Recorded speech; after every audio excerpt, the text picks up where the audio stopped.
जय श्री कृष्ण। श्रीमद् भगवत गीता सार अध्याय 1 अर्जुन विषाद योग। भगवत गीता और भगवत गीता के ज्ञान पर असंख्य लोगों ने काम किया है। न जाने कितने ही गीता आपने सुनी भी होगी, परंतु मैं आचार्य संजू शर्मा अब आपके सामने प्रस्तुत कर रहा हूँ एक भगवत गीता की सरल व्याख्या। क्या विशेष है गीता में? गीता में अगर कुछ विशेष है तो वो है भगवान श्री कृष्ण। बाकी हम सब निमित्त हैं। ये मेरा खास प्रयास है कि हमारे आज के ज़माने में ये ग्रंथ हमें रास्ता दिखाएं, आसानी से गीता को हम सब समझ पाएं और अपनी रोज़मर्रा के जीवन में इसका उपयोग कर पाएं। वैसे तो गीता के बारे में बहुत कुछ कहा गया है, सुना गया है। शायद ही कोई ऐसा धर्म ग्रंथ होगा जिस पर इतना लिखा गया है। इतना क्या खास है गीता में कि समय समय पर ये और भी आवश्यक और मार्गदर्शक भी होती जा रही है। एकदम साधारण भाषा में कहें तो भगवत गीता एक उत्तर है। गीता एक उत्तर है दुनिया के हर प्रश्न का। जीवन से जुड़ा ऐसा कोई प्रश्न नहीं जिसका उत्तर भगवान श्री कृष्ण भगवत गीता में नहीं देते। हमारे मन मस्तिष्क में कोई भी शंका, परेशानी, चिंता, किसी भी तरह का आवेग, किसी भी तरह की दुविधा हो, दुनिया के हर धर्म संकट, हर प्रश्न का उत्तर है गीता। भगवत गीता के में 18 अध्याय हैं और हर अध्याय में वेदों और उपनिषदों का सार है। अरे अरे भाई, इसे आप वेद या उपनिषद समझकर डरिएगा मत। ये मत सोचिएगा कि ये हमारे और आपके समझ से दूर है। इसके हर अध्याय, हर श्लोक में अपने आप को अर्जुन समझिए, क्योंकि अर्जुन की हर शंका, उसका डर, उसकी समस्या वैसे देखा जाए तो हमारी ही परेशानी है और हर परेशानी का हल बता रहे हैं श्री कृष्ण। श्री कृष्ण को सिर्फ अर्जुन का सारथी मत मानिएगा, उन्हें अपने जीवन का सारथी भी मानिएगा। उनके कहे अनुसार अगर हम और चलेंगे तो मैं दावे के साथ कह सकता हूं कि सारी परेशानी को हम आसानी से पार कर जाएंगे। ज्ञान या धर्म या ग्रंथ की बड़ी बड़ी बात नहीं होगी भक्तों। यहाँ पर जीवन की प्रैक्टिकल सच्चाई और प्रैक्टिकल प्रॉब्लम की बात की जाएगी। तो आइए मैं आज की शुरुआत करता हूँ। पहला अध्याय का नाम है अर्जुन विषाद योग। यहाँ शुरुआत होती है धृतराष्ट्र के सवालों से। वो जानना चाहते हैं कि युद्ध में क्या हो रहा है, उनका पुत्र दुर्योधन और उनकी सेना क्या कर रही है, साथ ही पांडु पुत्रों की सेना क्या कर रही है। उसके बाद दोनों सेनाओं के शूरवीरों का वर्णन। उसके बाद आता है अर्जुन का विषाद। तो आइए सुनते हैं अर्जुन विषाद योग अध्याय पहला। धृतराष्ट्र उवाच धर्मक्षेत्रे कुरुक्षेत्रे समवेतायुयुत्स्वः मामकाः पांडवाश्चैव किं कुर्वत संजय। धृतराष्ट्र संजय से पूछते हैं, धर्म भूमि कुरुक्षेत्र में युद्ध करने के लिए एकत्रित हुए मेरे और पांडु के पुत्र क्या कर रहे हैं। धृतराष्ट्र जानना चाहते हैं कि युद्ध स्थल में आखिर हो क्या रहा है। धृतराष्ट्र अंधे थे, देख नहीं सकते थे, लेकिन आंखों से अंधे थे, मन और मस्तिष्क से नहीं। उनको पता था कि वो धर्म के साथ नहीं, क्योंकि धर्म तो वहां होता है जहां भगवान श्री कृष्ण होते हैं। अपने पुत्र मोह में उन्होंने शांति के जगह युद्ध को चुना था, लेकिन वो जानते थे कि युद्ध को जितना आसान नहीं होगा। अपने जीवन में जब कुछ हम गलत करते हैं तो हम भी समझ रहे होते हैं भक्तों कि हमारे किए का नतीजा शायद अच्छा न हो। और ऐसा ही धृतराष्ट्र के साथ भी हुआ वो भी इस डर और इसी आशंका में दिखते हैं। संजय उवाच दृष्ट्वा तु पाण्डवानीकं व्यूढं दुर्योधनयस्तदा आचार्यम् उपसंगम्य राजा वचनं ब्रवीत। संजय आंखों देखा हाल बता रहे हैं। धृतराष्ट्र को कहते हैं, हे राजन, दुर्योधन पांडवों की सेना के व्यू को देख रहे हैं और ये बात गुरु द्रोणाचार्य से कहते हैं। संजय को दिव्य दृष्टि प्राप्त था, वो उनसे दूर रहकर भी युद्ध को देख सकते हैं। वो जो देख रहे थे वही बता रहे थे, इसमें वो अपने तरफ से कुछ भी नहीं कह रहे थे, सिर्फ आंखों देखा हाल बता रहे थे युद्ध का। यानी कि जैसे हम लोग रनिंग कमेंट्री सुनते हैं ना, बस इसी तरह समझ लीजिए। ये उन्हीं की दिव्य दृष्टि यानी डिवाइन विजन का कमाल था कि आज हम सबको गीता सुनने को मिली। पश्यतां पाण्डुपुत्राणाम् आचार्य महतिं च मुं व्यूढां द्रुपदपुत्रेण त्वशिष्येण धीमता। हे आचार्य, द्रुपद पुत्र दुष्टदुम्न आप ही का बुद्धिमान शिष्य है। पांडु पुत्रों की ये बड़ी भारी सेना की व्यूहकार रचना धृष्टद्युम्न ने ही की है। व्यूहकार रचना का मतलब हुआ कि एक विशेष तरीके से सेना के योद्धा खड़े हैं, एक ऐसा व्यू जिससे उस सेना के बीच घुसना असंभव हो। अगर कोई उसमें घुसने में सफल भी हो जाता है तो वह कभी बाहर न आ सके।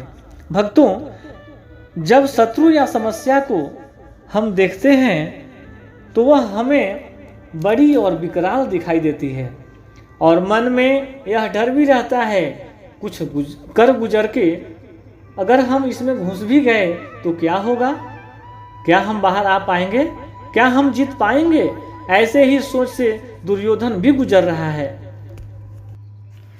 अत्र शूरा महेश्वासा भीमा अर्जुन समायुधे युयुधानो विराटश्च द्रुपदयश्च महारथः धृष्टकेतुश्च केतिनाः काशीराजश्च वीर्यवान् पुरुजित् कुन्तिभोजश्च शैवश्च नरपुङ्गवः युधामन्युश्च विक्रान्त उत्तमौजाश्च वीर्यवान् सौभद्रो द्रौपदेयाश्च सर्व एव महारथाः।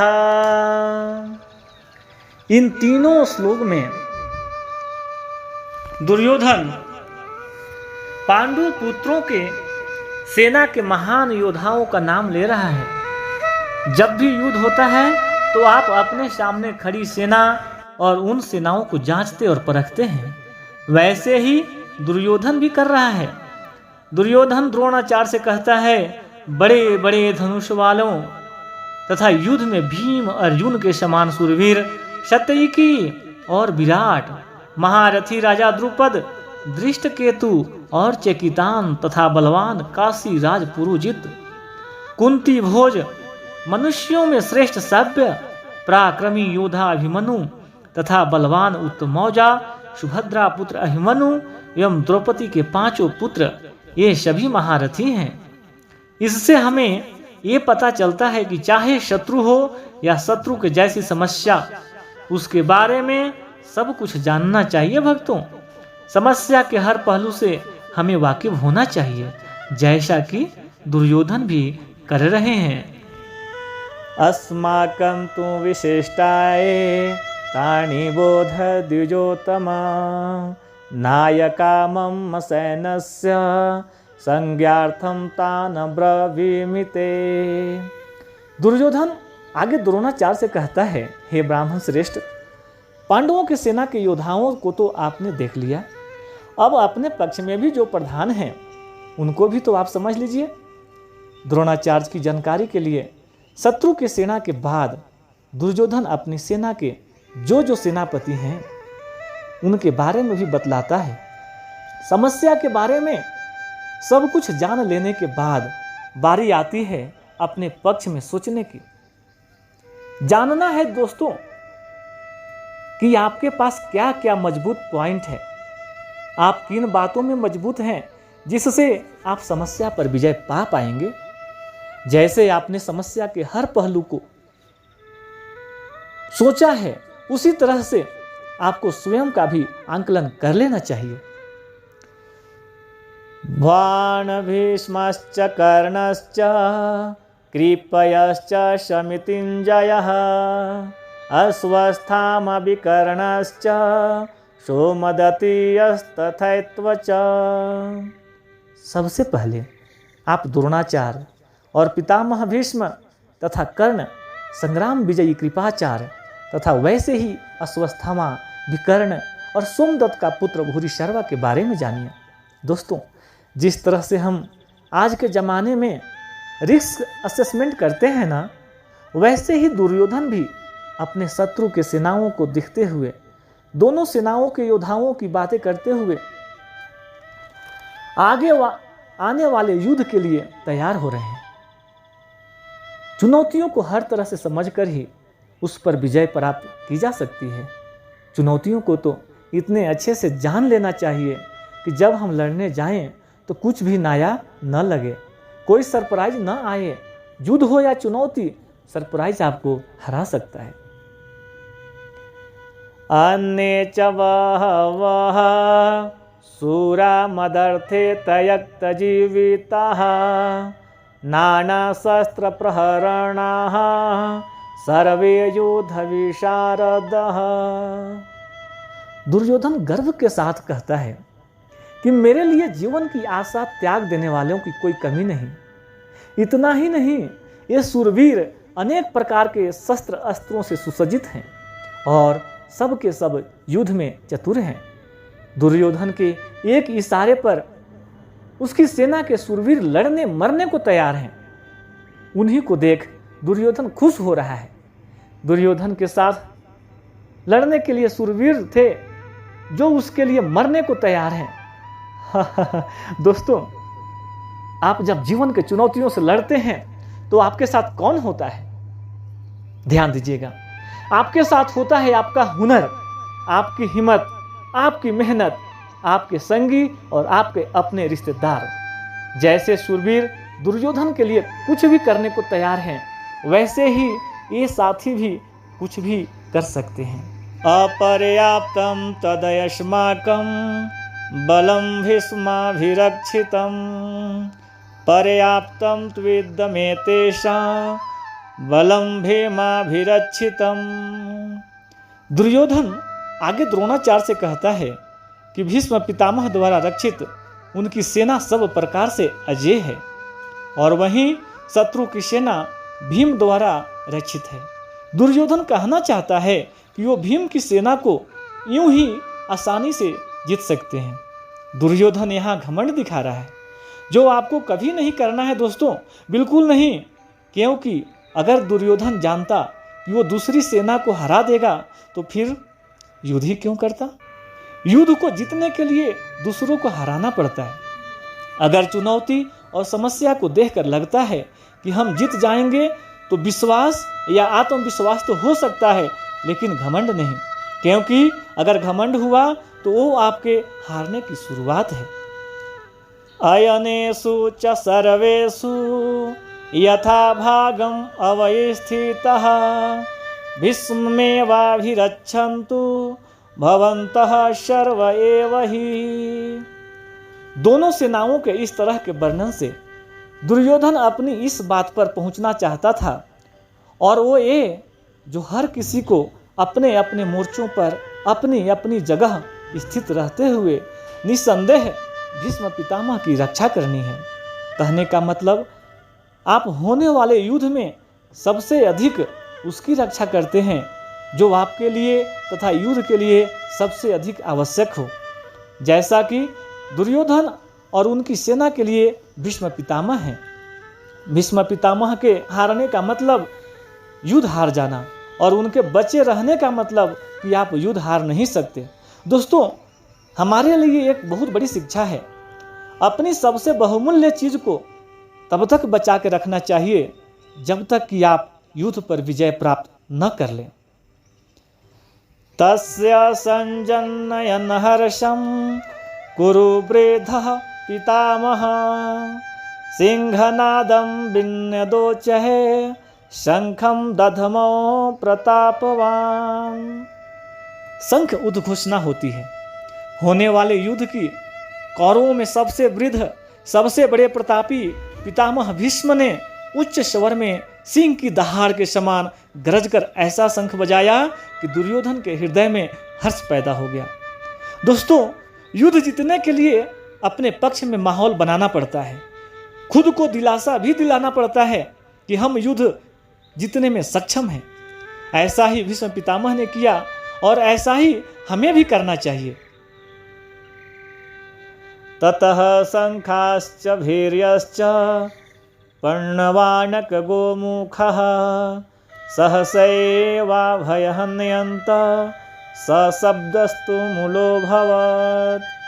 युद्ध भयंकर होते हैं और ये इतिहास में अब तक का भयंकर युद्ध का आरंभ था। भीष्म पितामह के शंख के पश्चात नगाड़े तथा ढोल, मृदंग और नरसिंहे आदि बजे और एक साथ ही बज उठे।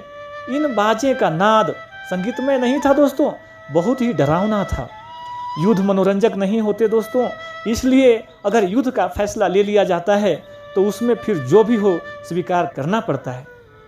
हर युद्ध, हर चुनौती अपने किस्म के हालात लेकर आती हैं। उन्हीं हालात के आधार पर हमें तैयारियां करनी पड़ती है। ततः श्वेते हरयुक्ते महति शयनंदने स्थितो माधवः पांडवश्चैव दिव्यो शंखो प्रदधमतुः। अब बारी थी पांडु पुत्रों की।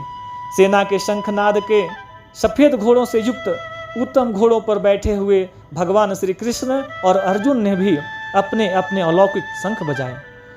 युद्ध में तैयारी होती है ना, तो दोनों तरफ से होती है। हर पक्ष अपनी विजय की आशा में खुद को, अपनी सेना को भरोसा देता है। आज के समय में हम खुद के लिए शंख बजाने के उपमा के बारे में सोचें तो यह हो सकता है कि हम कुछ भी ऐसा कर सकते हैं जो हमें मोटिवेट या प्रोत्साहित करे। पांचजन्यम ऋषिकेशो देवदत्तम धनंजयः पौंड्रम दधमो महाशंख भीमकर्मा वृकोदरः। श्री कृष्ण के शंख का नाम है पांचजन्य। अर्जुन के देवदत्त और भयानक कर्म वाले भयानक भीमसेन ने अपना पौंड्र नामक महाशंख बजाया। अपने जीवन में इसी तरह से हम भी अपने युद्ध, अपने चुनौती में आगे बढ़ने के लिए अपनी मोटिवेशन चुन सकते हैं। कुछ लोगों के लिए संगीत जैसा काम करता है, कुछ के लिए भगवान को याद करना, कुछ के लिए माता पिता का आशीर्वाद। अपने शंख आप स्वयं चुनिए और युद्ध के लिए तैयार हो जाइए। अनंत विजयम राजा कुंती पुत्रो युधिष्ठिरः नकुलः सहदेवश्च सुघोषमणिपुष्पको काश्यश्च परमेश्वासः शिखंडी च महारथः धृष्टधूमनो विराटश्च सात्यकीश्च अपराजितः द्रुपदो द्रौपदेयाश्च सर्वशः पृथ्वीपते सौभद्रयश्च महाबाहु शंखानंदधमुः पृथक पृथक। पांडवों में सबसे बड़े भाई कुंती पुत्र राजा युधिष्ठिर ने अनंत विजय नाम का और नकुल तथा सहदेव ने सुघोष और मणि पुष्पक नाम के शंख बजाए। दोस्तों, मोटिवेशन तो सबको चाहिए। आपने देखा सभी लोग अपने अपने तरीके से युद्ध जीतने के लिए अपना अपना प्रयास कर रहे हैं। हर संघ की अलग अलग ध्वनि, अपना एक अलग अस्तित्व। युद्ध का हर एक योद्धा अपनी उपस्थिति दर्ज करा रहा है। श्रेष्ठ धनुष वाले काशीराज और महारथी शिखंडी एवं धृष्टद्युम्न तथा महाराज विराट, अजय, सात्यकी, द्रौपदी के 5 पुत्र और बड़ी भुजा वाले सुभद्रा पुत्र अभिमन्यु, संजय धृतराष्ट्र को बता रहे हैं, हे राजन, सबने अपनी अपनी ओर से अलग अलग शंख बजाए। दोस्तों, महाभारत का युद्ध ऐसा था जिसमें हर बड़े से बड़े योद्धा भाग ले रहा था। ऐसा बिरले मौके को भला कौन कैसे छोड़ सकता है।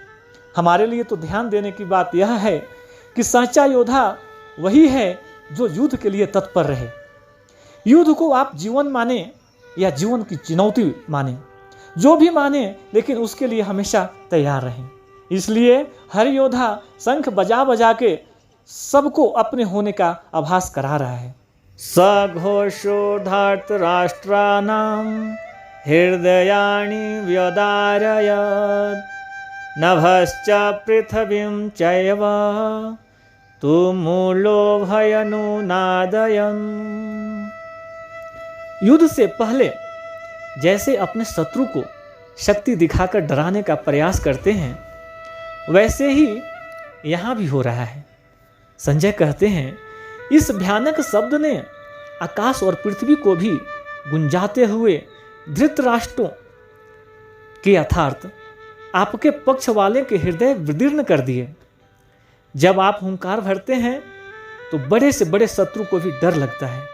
यह हुंकार ऐसी होनी चाहिए कि शत्रु सोचे कि वो किससे युद्ध करने जा रहा है।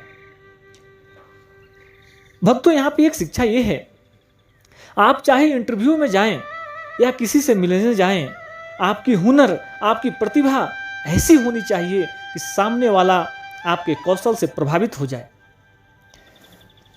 अर्जुन उवाच अथ व्यवस्थितान् दृष्ट्वा धार्तराष्ट्रान् कपिध्वजः प्रवृत्ते शस्त्रसम्पाते धनुरुदम्य पाण्डवः ऋषिकेशं तदा वाक्यं नीदमाह महीपते सैन्योरुभयोर्मध्ये रथम् स्थाप्य मेचयोत्। उस समय हनुमान से अंकित ध्वजा लगे रथ पर अर्जुन ने अपने मोर्चा बांधकर डटे हुए धृतराष्ट्र संबंधियों को देखते हुए फिर अपना धनुष उठाकर ऋषिकेश श्री कृष्ण से कहते हैं, हे अच्युत, मेरे रथ को दोनों सेनाओं के बीच में खड़ा कीजिए। अच्युत का अर्थात अटल, जो अपने स्थान से हटता नहीं, जिसका नाश नहीं हो सकता। श्री कृष्ण का एक नाम अच्युत भी था। और अर्जुन अपनी सारथी से दोनों सेनाओं के बीच में जाने को कह रहे हैं। अर्जुन ने श्री कृष्ण को इसलिए चुना था कि वो जानता था कि जब साक्षात भगवान उसके साथ हैं तो मतलब धर्म उसके साथ है। जिसके साथ धर्म होता है वो कभी हार नहीं सकता। यावदेतान् निरीक्षेऽहं योद्धुकामान् व्यवस्थितान् कैर्मया सह योद्धव्यं स्मरण समुद्यमे। आज के जीवन का ये सबसे बड़ा ज्ञान है। भक्तों, युद्ध कोई भी हो सकता है, किसी भी प्रकार का, पर्सनल हो या बिजनेस से जुड़ा हुआ, लेकिन दोनों पक्षों के बीच में जाकर आप युद्ध के सही अवस्था के बारे में जान सकते हैं। अर्जुन श्री कृष्ण से कहते हैं, हे कृष्ण, जब तक मैं युद्ध क्षेत्र में डटे हुए युद्ध के अभिलाषी इन विपक्षी योद्धाओं को भली प्रकार देख न लूं, इस युद्ध रूप व्यापार में मुझे किन किन के साथ युद्ध करना योग्य है, तब तक आप इस रथ को यहीं रखिए। हमें भी भक्तों, जी हाँ, हमें भी इसी तरह अपनी समस्या के बीच में खड़े हो उसे भली भांति देखना और परखना चाहिए और तभी निर्णय लेना चाहिए। योतशयमानान्वेक्षेऽहं यायतेऽत्र समागतः धार्तराष्ट्रस्य दुर्बुद्धेर्युद्धे प्रियचिकीर्षवः। अर्जुन दुर्योधन को दुर्बुद्धि बता रहा है, क्योंकि दुर्योधन के हट के चलते ही यह युद्ध हुआ है। दुर्योधन के साथ देने जितने भी राजा आए हैं, उन्हें अर्जुन युद्ध स्थल के बीच में खड़े होकर देखना चाहते हैं। भक्तों, यहाँ बहुत बड़ी शिक्षा है, ध्यान देकर सुने। ये जरूरी नहीं कि आपका शत्रु सही हो सकता है उसने गलत तरीका अपनाकर आपको युद्ध में उलझाना चाहा हो, जैसा कि महाभारत में हुआ। युद्ध तो करना ही पड़ता है, और वो भी तभी करना चाहिए जब आप अपने शत्रु को देखकर परख चुके हों, जान चुके हों। इसलिए अर्जुन कृष्ण से दोनों के बीच में रथ को ले जाने को कहते हैं। संजय उवाच एवमुक्तो हृषीकेशो गुडाकेशेन भारत सेनयोरुभयोर्मध्ये अस्थापयित्वा रथोत्तमम् भीष्मद्रोणप्रमुक्तः सर्वेषां च महीक्षिताम् उवाच पार्थ पश्यैतान् समवेतान् कुरुनीति। संजय अपना आंखों देखा हाल बताते हैं। हे धृतराष्ट्र, जैसा कि अर्जुन ने कहा था, श्री कृष्ण ने दोनों सेनाओं के बीच में भीष्म और द्रोणाचार्य के सामने तथा संपूर्ण राजाओं के सामने रथ को खड़ा करके इस प्रकार कहा, हे पार्थ, युद्ध के लिए जुटे हुए इन कौरवों को तू देख। पार्थ अर्जुन का ही नाम है भक्तों, उस अर्जुन का नाम है जो शंका में बस घिरने ही वाला है। पार्थ हम सब भी हो सकते हैं, और अगर हम सब अपने को शंका में घिरे पाते हैं तो मदद करने के लिए कृष्ण भी दूर नहीं होते, और ना ही उनकी गीता दूर होती है। तत्रावं पश्यत स्थितान् पार्थः पितॄनथ पितामहान् आचार्यान् मातुलान् भ्रातॄन् पुत्रान् पौत्रान् सखीन् यस्तथा। कुंती का एक नाम पृथा भी था। पृथा पुत्र अर्थात कुंती पुत्र, अर्थ दोनों ही सेनाओं के मध्य में ताऊ, चाचा, दादा, परदादा, गुरु, मामा, भाइयों, पुत्रों, पौत्रों को देख रहे हैं। महाभारत को तो इसलिए धर्म युद्ध कहा गया है, ऐसा युद्ध जो धर्म के लिए किया गया था। और इस युद्ध का एक बड़ा परिवार दो हिस्सों में बंट गया था। आधे सगे संबंधी एक तरफ और आधे सगे संबंधी एक तरफ। हर किसी को फैसला करना था कि वह युद्ध में किसका साथ देना चाहता है, दुर्योधन का या अर्जुन का। स्वशुरान् सुहृद्रश्चैव सेनयोरुभयोरपि तां समीक्षस कौन्तेयः सर्वान् बन्धूनवस्थितान्। इन सब सगे संबंधियों के साथ साथ अर्जुन अपने मित्रों को, ससुरों को, सुहृदयों को देख रहे हैं और विचार कर रहे हैं। पूरा जीवन पांडु पुत्रों, धृतराष्ट्र पुत्रों के साथ बिताया। सारे सगे, सारे संबंधी एक ही तो हैं। दोनों पक्ष में अपने ही तो लोग हैं, किंतु अब अपनों के ही दो पक्ष बन गए हैं। उसमें से एक पक्ष शत्रु का है। हर किसी से अर्जुन की लड़ाई नहीं थी भक्तों, लेकिन अब युद्ध में उसके शत्रु थे और अब उसके साथ लड़ना होगा। अर्जुन उवाच कृपया पर्याविष्टो विषिद्धनिदमब्रवीत दृष्टवेमं स्वजनं कृष्ण योयुत्सुं समुपये स्थितम्। अपने करीबी एकदम अपने अर्जुन के सामने खड़े थे, लेकिन शत्रु पक्ष में उन उपस्थित संपूर्ण बंधुओं को देखकर वे कुंती पुत्र अर्जुन अत्यंत करुणा से युक्त होकर शोक करते हुए श्री कृष्ण से कहते हैं। यहीं से शुरुआत होती है भक्तों, आरंभ होता है अर्जुन के विषाद का, जिसके लिए संपूर्ण गीता की रचना हुई। कृष्ण को मार्गदर्शन करने के लिए एक संपूर्ण गीता की रचना करनी पड़ी, जो हमेशा हमेशा के लिए हर किसी को सही मार्ग पर चलने के लिए प्रेरित करती रहती है और आगे भी प्रेरित करती रहेगी। सीदन्ति मम गात्राणि मुखं च परिशुष्यति बेपथुश्च शरीरे में रोमहर्षश्च जायते। युद्ध की बात करना आसान होता है, युद्ध करना कठिन। ऐसा ही अर्जुन के साथ हुआ, ऐसा ही भक्तों हम सबके साथ होता है। ऐसा ही शंका एक का समाधान भगवत गीता से श्री कृष्ण के द्वारा हमें मिलता है। दुखी अर्जुन कहते हैं, हे कृष्ण, युद्ध क्षेत्र में डटे हुए युद्ध के अभिलाषी इस स्वजन समुदाय को देखकर मेरे अंग शिथिल हुए जा रहे हैं और मुख सूखा जा रहा है तथा मेरे शरीर में कंप एवं रोंगटे खड़े हो रहे हैं। न जाने कितनी ही बार ऐसा हम सबके साथ होता है। जब युद्ध के सम्मुख होते हैं तो जैसे शक्ति खत्म हो जाती है। परीक्षा के समय होने पर भी ऐसी ही घबराहट होती है ना। गांडीवं श्रन्नशते हस्तात्वक्चैव परिदह्यते न च शक्नो मयावस्थान्तुं भ्रमति व च मे मनः। अर्जुन अपने दुख को बता रहे हैं। उनका दुख भक्तों हमारी दुविधाओं से अलग नहीं है। चाहे हम परीक्षा दे रहे हों, चाहे बिजनेस करने जा रहे हैं, चाहे कोई भी बड़ा मैच खेलने जा रहे हैं, कितने ही ऐसे मौके आते हैं जब हम स्वयं को अर्जुन की अवस्था में पाते हैं। जैसे लगता है हम युद्ध के लायक ही नहीं हैं, युद्ध हम कर ही नहीं पाएंगे। अर्जुन के हाथ से उनका गांडीव धनुष गिर रहा है और त्वचा भी बहुत जल रही है तथा अर्जुन का मन भ्रमित सा हो रहा है। अर्जुन को खड़ा रहने में भी समर्थ नहीं है। निमित्तानि च पश्यामि विपरीतानि केशव न च श्रेयोनुपश्यामि हत्वा स्वजन्माहवे।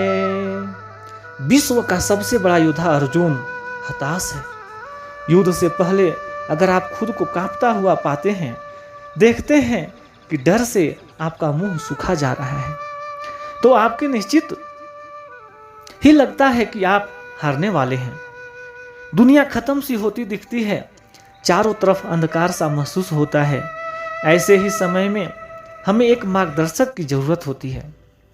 इसलिए अर्जुन कहते हैं, हे केशव, मैं लक्षणों को भी विपरीत ही देख रहा हूं तथा युद्ध में स्वजन समुदाय को मारकर कल्याण भी नहीं देखता, यानी अपनों की जान लेके मुझे क्या फायदा। न कांक्षे विजयं कृष्ण न च राजयं सुखानि च किं नो राजयेन गोविंद किं भोगैर्जीवितेन वा। अर्जुन बात को स्पष्ट रखते हैं। डर में सब कुछ व्यर्थ लगता है। अर्जुन कहते हैं, हे कृष्ण, मैं न तो विजय चाहता हूँ और न राज्य तथा सुखों को भी नहीं। हे गोविंद, हमें ऐसे राज्य से क्या प्रयोजन है अथवा ऐसे भोगों से और जीवन से क्या लाभ है। इस विषाद में, शंका, डर, घबराहट में अर्जुन सब कुछ छोड़ देने को तैयार हैं। धन दुनिया उन्हें कुछ भी नहीं चाहिए। वे ऐसे ही भयभीत और डर गए हैं कि दुनिया की हर खुशी को छोड़कर इस समय बस इस युद्ध से बचना चाहते हैं। इन्हीं लक्षणों को हमें भी पहचानना है ताकि ऐसी अवस्था में हम भी वो करें जो कृष्ण बताएंगे। येषामर्थे कांक्षितं नो राज्यं भोगः सुखानि च तम इमेव स्थिता युद्धे प्राणं अस्त्यक्त्वा धनानि च। अर्जुन कहते हैं, हमें जिनके लिए राज्य, भोग और सुखादि अभिष्ट है, वे ही सब धन और जीवन की आशा को त्याग कर युद्ध में खड़े। सोचिए भक्तों, जीवन का हर युद्ध, हर काम हम अपने के लिए करते हैं। हमारा सारा काम, सारे फायदे, सारी सुख शांति भागदौड़ सिर्फ और सिर्फ अपनों के लिए होती है और यहाँ पर हमें अपनों को ही मारना पड़ रहा है। भक्तों, इससे बड़ी और क्या दुविधा हो सकती है। और वही अपने आप को मारने के लिए खड़े हैं और आपको भी उन्हें मारना पड़ेगा। ऐसी दुनिया किस काम की, यही उलझन अर्जुन के मन में है। आचार्यः पितरः पुत्रास्तथैव च पितामहः मातुलाः स्वसुरः पौत्रः श्यालः संबंधी नयस्तथा। अर्जुन के सामने खड़े हैं उनके गुरुजन, ताऊ, चाचे, लड़के, दादे, मामे, ससुर, पौत्र, साले और भी कई सारे संबंधी लोग। अर्जुन अपने हर संबंधी को करीब से पहचान रहे हैं और पहचान कर उन्हें बता भी रहे हैं। एतान् हन्तुमिच्छामि न तोपि मधुसूदन अपि त्रैलोक्य राजस्य हेतुः किनु मही कृते। अगर आप युद्ध करने का निर्णय लेते हैं तो क्या आप ये कह सकते हैं कि मैं इस शत्रु को मारूंगा और उसे नहीं? युद्ध में तो हर कोई एक सैनिक होता है। अगर वो शत्रु पक्ष से है तो आपने उसे मारना ही है। यही दुविधा है अर्जुन की, जो बता रहे हैं हे मधुसूदन, मेरे मारने पर अथवा तीनों लोक के राज के लिए भी मैं इन सब को मारना नहीं चाहता। फिर पृथ्वी के लिए तो कहना ही क्या है। देखा भक्तों, 3 लोकों का राज भी अर्जुन को नहीं चाहिए। अगर उसके लिए उसे अपनों का वध करना पड़ता है तो उसे वो नहीं चाहिए। भक्तों, जीवन में कई बार ऐसी घड़ी आती है जो हमको सबसे प्रिय है ना, उसका त्याग करना पड़ता है, क्योंकि हमें अपने उद्देश्य की ओर बढ़ना पड़ता है। अगर हम ऐसा करते हैं तभी हमें उद्देश्य की प्राप्ति होती है। तो क्या अपनी सबसे प्यारी चीज को छोड़ सकते हैं? निहत्य धार्तराष्ट्रान् का प्रीतिः स्यात् जनार्दन पापमेवाश्रेयदस्मान् हत्वैतानाततायिनः। अर्जुन आगे कहते हैं, हे जनार्दन, धृतराष्ट्र के पुत्रों को मारकर हमें क्या प्रसन्नता होगी? इन अतताइयों को मारकर हमें तो पाप ही लगेगा ना।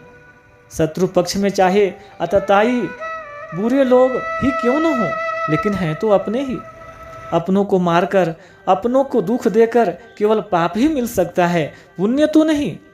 एक क्रूर पुत्र के लालच का ही परिणाम था कि भाई भाई के सामने थे।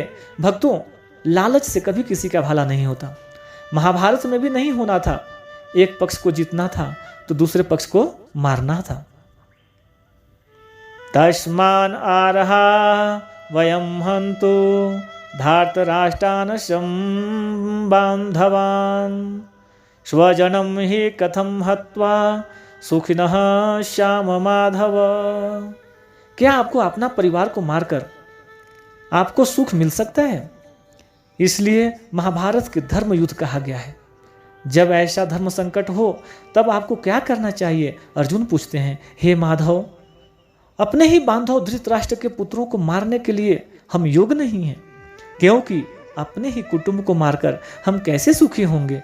भक्तों, जब कभी भी आपके सामने ऐसी परिस्थिति आए, उसमें लालच के वजह से बंटवारा हो रहा हो या झगड़ा हो रहा हो, तो ठंडे दिमाग से अर्जुन की हालत के बारे में सोचिएगा और देखिएगा कि इतना करके दुनिया का सबसे बड़ा युद्ध करने के बाद भी किसको क्या हासिल हुआ। यदप्येते न पश्यन्ति लोभोपहत चेतसः कुलक्षय कृतं दोषं मित्रद्रोहे च पातकम् कथमेव नाग्नेयमस्माभिः पापादस्मन्निवर्तितुं कुलक्षय कृतं दोषं प्रपश्यद्भिः जनार्दन। आपका शत्रु किसी भी प्रकार के पाप कर्म को करने को तैयार है, लेकिन आप समझते हैं कि जो गलत है, अनुचित है, वो नहीं करना चाहिए।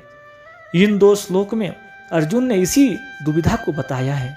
यद्यपि लोभ से भ्रष्टचित हुए ये लोग कुल के नाश से उत्पन्न दोष को और मित्रों से विरोध करने में पाप को नहीं देखते, तो भी हे जनार्दन, कुल के नाश से उत्पन्न दोष को जानने वाले हम लोगों को इस पाप से बचने के लिए क्यों नहीं विचार करना चाहिए?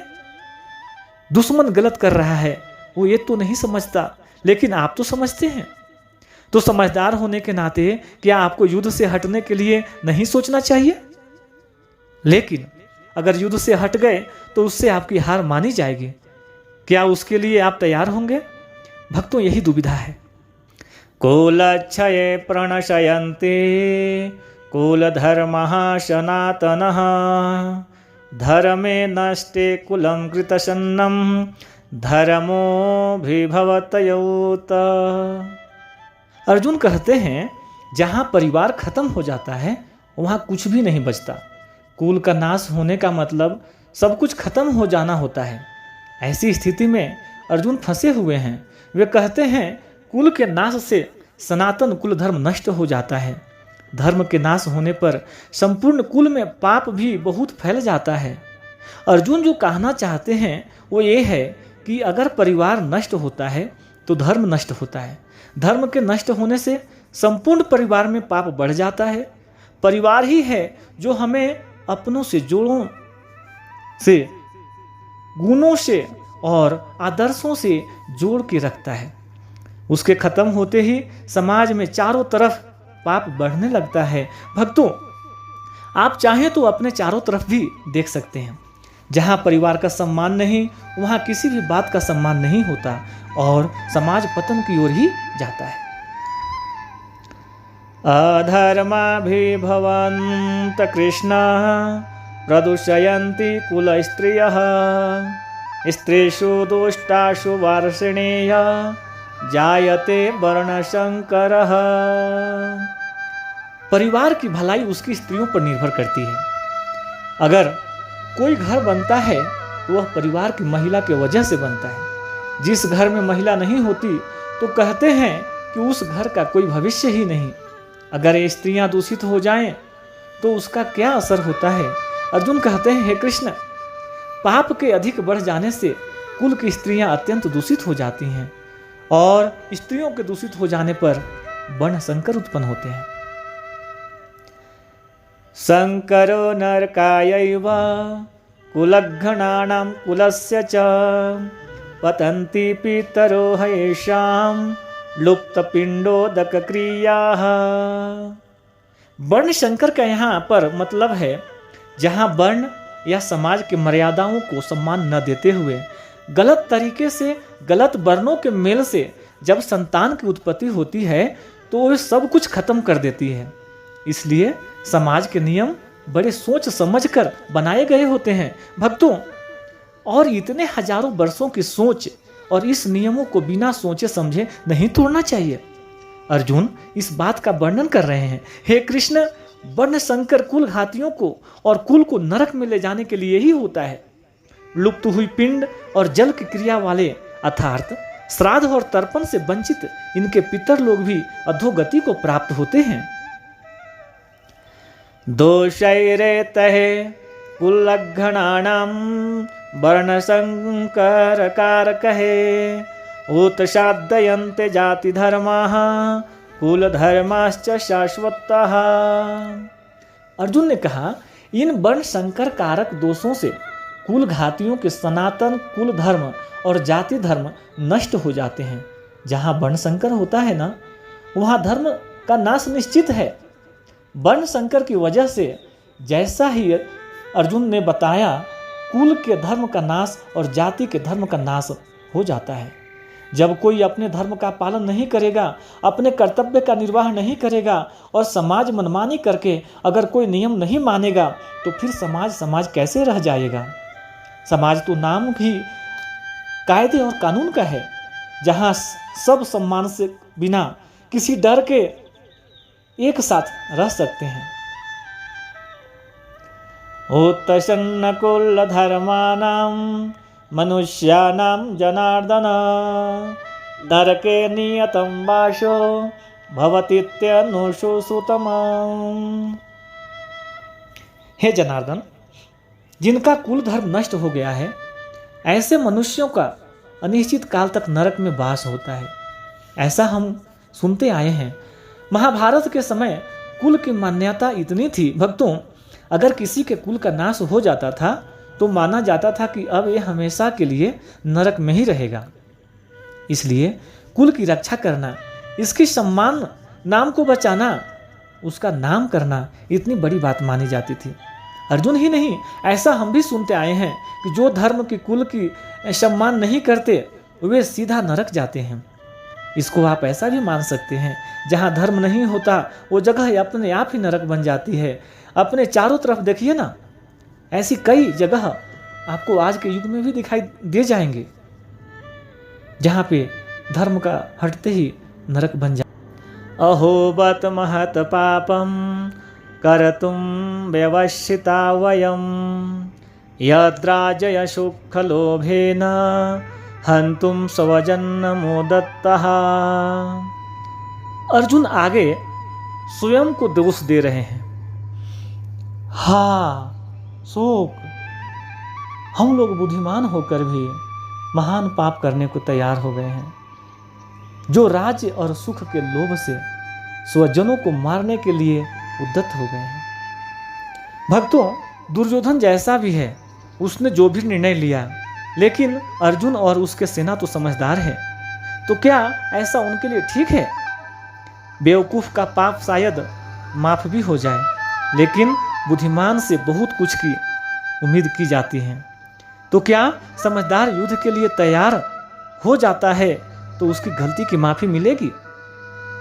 अर्जुन को लगता है नहीं मिलेगी। यदि मां प्रतिकारकं शस्त्रं शस्त्रपाणयः धार्तराष्ट्रारणे हन्युष तन्मे क्षेमतरं भवेत्। आंखें बंद करके किसी अपने के बारे में सोचिए, जो आपको बहुत पसंद है, जो आपका अपना है, जिसकी गोद में आप खेले हों, जिसके साथ आप खेले हों, चाहे वो आपसे बड़ा हो या छोटा हो, क्या आप उसे मार पाएंगे? अरे, उससे अच्छा तो लगेगा कि उसके हाथों आप स्वयं मारे जाएं। यही बात अर्जुन कहते हैं। यदि मुझे शस्त्र रहित एवं सामना न करने वाले को शस्त्र हाथ में लिए हुए धृतराष्ट्र के पुत्र रन में मार डालें, तो वह मारना भी मेरे लिए अधिक कल्याणकारक होगा। संजय उवाच एवमुक्त्वार्जुनः संख्ये रथोपयस्थ उपाविशत् विसृज्य सशरं चापं शोकशंबिगन्मानसः। संजय जो धृतराष्ट्र को इस महान युद्ध का वर्णन दे रहे हैं, वही बताते हैं, धृतराष्ट्र रणभूमि में शोक से उद्विग्न मन वाले अर्जुन इस प्रकार कहकर बाण सहित धनुष को त्याग कर रथ के पिछले भाग में बैठ गए। भक्तों, ये था पहला अध्याय भगवत गीता का अर्जुन विषाद योग। जी हाँ, इसमें अर्जुन के दुख के होने की, उसके मन में शंका आने की और यही बातें हमारे सामने साफ मुखर होकर आती हैं। इसके बाद के अध्याय में श्री कृष्ण अर्जुन के दुखों का, शंका का, परेशानियों का, हर प्रश्नों का किस तरह भली भांति उत्तर देंगे, उसे हम जानेंगे और सुनेंगे। तो भक्तों, ये था भगवत गीता का प्रथम अध्याय अर्जुन विषाद योग, जिसे आप तक पहुंचाया है आचार्य संजू शर्मा ने। बड़ी सुंदर, साधारण और स्पष्ट शब्दों में इसे प्रस्तुत करने का प्रयास किया गया है। इसके बाद मुलाकात होगी दूसरे अध्याय में। तब तक के लिए आज्ञा दीजिए। धन्यवाद। जय श्री कृष्ण।